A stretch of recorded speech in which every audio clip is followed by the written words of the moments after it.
اب دیکھیں جی اللہ تعالیٰ نے جس پیشن سے توحید کو بیان کیا نا یہاں پہ، اور وہ چیزیں جو کامن آبزرویشن میں آتی ہیں اس زمانے کے انسان کے لیے بھی اور آج کے انسان کے لیے بھی، وہ بیان کی ہے۔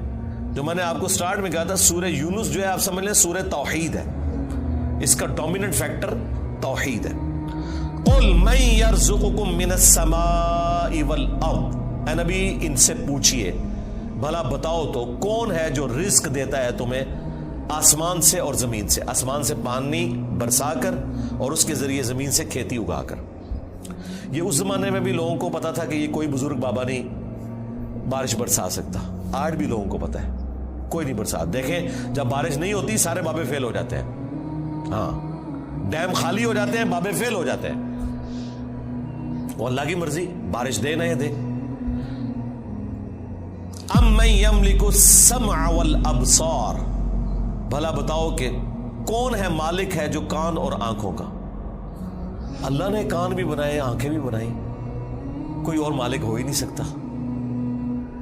اچھا مجھے بتائیں یہ بزرگ جب ڈورے ہوتے ہیں وہ بھی ڈیوائسز لگواتے ہیں، ہاں ان کی آنکھیں جب کمزور ہوتی ہیں کیا انہوں نے اینکیں نہیں لگائی ہوئی؟ جتنے یہ غوث وقت ہے نا اس وقت سب کی اینکیں لگی ہوئی ہیں۔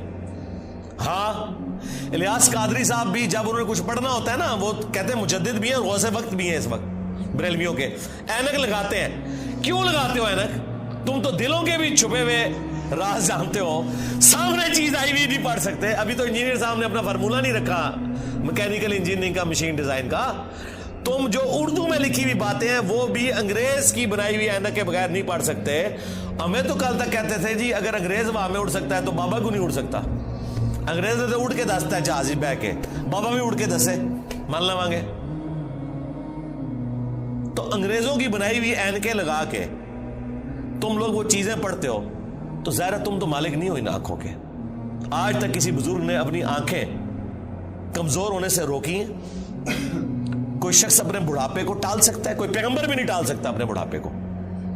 بال سفید ہوئے تو ہو گئے، نظر کمزور ہوئی ہے تو ہو گئی ہے۔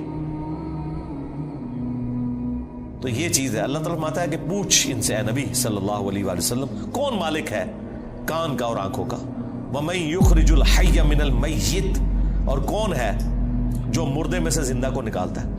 بظاہر زمین مردہ ہوتی ہے اس میں سے زندہ کھیتی نکلتی ہے، بظاہر انڈا ہماری کامن آبزرویشن کے اعتبار سے مردہ ہوتا ہے اس میں سے چوزا نکلتا ہے، ویسے تو وہ مردہ نہیں ہے لیکن قرآن چونکہ لٹریچر کی زبان میں کامن آبزرویشن پہ بات